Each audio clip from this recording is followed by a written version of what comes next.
Salut tout le monde, c'est ActuYTB2. On va regarder une story de Bassem qui est retourné en vacances en Tunisie et qui va aller sur les terres de ses ancêtres. Donc n'hésitez pas à mettre un pouce bleu et à vous abonner.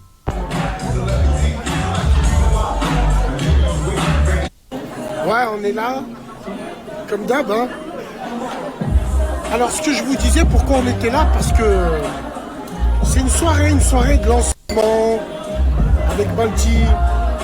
Ils ont une marque. Mon grand frère, son associé qui est avec lui depuis le début. C'est pour ça qu'on est là.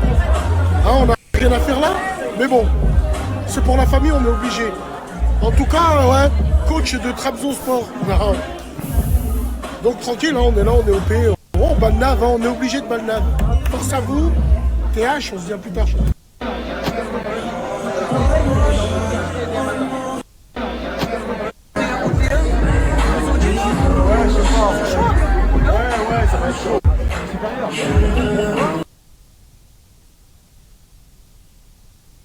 Le grand frère à droite, son associé à gauche et Balti Flash au milieu.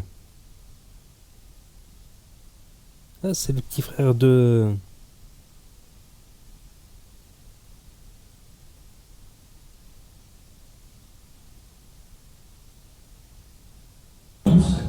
Aussi bien nos amis qui nous ont rejoints de l'autre côté de la Méditerranée, ceux qui nous ont accueillis. Je remercie tous les Tunisiens et Tunisiennes qui nous ont accueillis. Je voulais effectivement, j'ai préparé un discours, mais je pense que je voulais raconter cette histoire, c'est l'histoire de... Le smoothie que tu critiques tant. Les soirées que tu critiques tant. Ça, tellement que vous avez le cul gercé, tellement que vous reconnaissez vos sœurs dans ces soirées de merde, que vous êtes là. C'est une soirée, c'est pas une soirée. Déjà, c'est un vernissage, entre guillemets. Il n'y a pas de soirée, moi je vais pas en soirée. C'est pour mon grand frère. Il y a mon petit frère qui est là aussi. C'est pour lui qu'on est venu. Alhamdoulilah. Pendant que leur grand frère se fait des poucaves, ou pendant que leur grand frère ils vendent de la mer, alhamdoulilah. Nous on vient en Tunisie pour voir mon frère qui fait une petite marque depuis longtemps. Donc voilà, fermez vos culs un peu, vos culs pleins de merde, tellement que vous avez le seum, vous avez le cul gercé, c'est un truc de fou. Force à vous tous. T'as sorti les pointus Santiago Go West.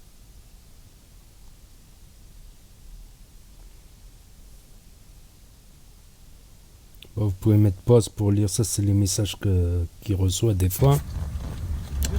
Ça y est, c'est parti les gens, direction Kef, Galat Esnen, Rbiba.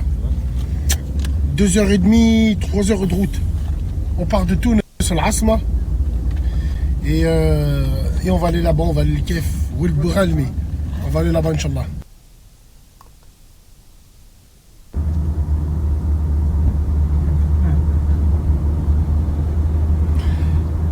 Ouais, ça ressemble à Tajerouine. Les constructions ressemblent, ça ressemble de toute manière.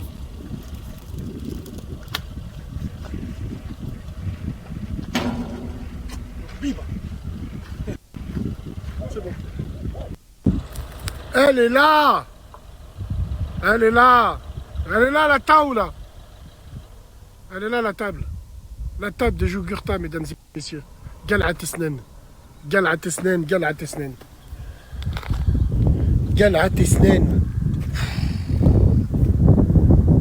Ouais. On est beaucoup de Lyonnais de venir de Galat Esnen. Wallahi, c'est émouvant de voir un petit peu la Houma et tout. Et on s'est arrêté fil Rbiba, là on va aller fil Galat Esnen, on va aller manger un petit peu, on va la faire à la bien, on va aller fil Houma un petit peu. Wallah, ça fait plaisir, regarde. Ouais, le Delblade. Il roule pas. Tu te rends compte, il était même pas allumé le machin. Tiens, regarde. Magnifique. Tahia Tunis, Tahia. Tunis Al-Khava. Tiens, regarde.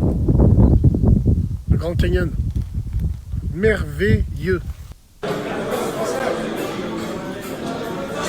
Une institution, le Kahwa. Ouais, le Kef.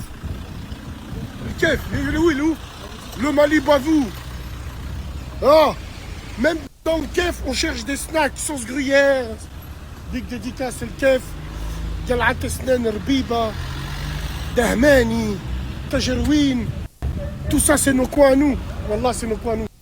Le petit gros, un adji. Un ala. Un michifour, le chauffeur. Un michifour, اليوم قتل كلب. اليوم قتل كلب. risque. On ne s'approche pas de la surface. À la surface. Donc voilà, c'était la story de Bassem qui repart en vacances. Ça fait du bien de se ressourcer sur la terre de ses ancêtres, de là où on partait tout le temps en vacances quand on est petit. Donc voilà, après, ouais, il dit souvent qu'il y a beaucoup de gens de Qel'at Snen à Lyon. Là où je suis, vers Nice, c'est... La plupart, ils viennent de Msaken. Je comprends pas. Tous, ils viennent de Msaken. Msaken, chez nous, ça veut dire... Tous, ils viennent de Msaken. S'ils viennent pas de Msaken, ils viennent de Bizerte, ou là de Sousse, ou là... Tu sais, il y a peu de Tunisiens de Tunis, par exemple. Souvent Bizerte, Sousse, et Msaken. Ah, mais les Msaken ici, c'est rempli. C'est rempli de Msakeni. Donc voilà, c'était le retour aux sources. J'ai pas capturé quand il a embrassé le sol quand il est arrivé à l'aéroport en Tunisie. Et il a été se recueillir au monument aux morts, là, en faisant un salut militaire par rapport au monument des martyrs aux morts. Voilà, tout simplement. Ah, ce que je regrette, c'est qu'au Maroc, ils n'ont pas fait de monument aux morts. Mais c'est parce qu'après la guerre au Maroc, il a fallu se tourner vers la France justement pour pouvoir continuer le commerce, les activités économiques, vu qu'on n'avait pas beaucoup de ressources, on va dire. Et vu que c'est resté un royaume, donc c'est pas trop compatible avec d'autres systèmes, les royaumes, bien évidemment. Donc c'est resté un royaume et... Voilà, on va dire qu'ils ont rangé là au Maroc, ils ont préféré mettre la guerre de côté, l'oublier. Voilà, même si les Marocains aussi sont héroïques. Voilà, au Maroc, c'était spécial en fait. C'était spécial la guerre d'indépendance. Déjà, c'était pas que les 2 dernières années de combat. Ça avait commencé en 1919 par 30 ans de guerre continue dans l'anti-Atlas, dans le Moyen Atlas. Avec les Chlots, les tribus du Souss et du Chlots, les Rifi au nord contre les Espagnols, les Chlots contre les Français, et partout, de toute manière, partout, il y avait des combats qui ont duré très longtemps. Et les 2 dernières années, on va dire les combats d'indépendance, c'était guerre civile. Malheureusement, voilà, il y a des civils qui sortaient manifester, et des civils qui sortaient avec des couteaux et qui attaquaient tout ce qui pouvait ressembler de loin ou de près à un Français. Plus il y avait des bombes posées dans les trains, des attaques. Ils avaient très peu d'armes, les Marocains. Ils n'ont eu aucune livraison, sauf quand le... Comment ça s'appelle ?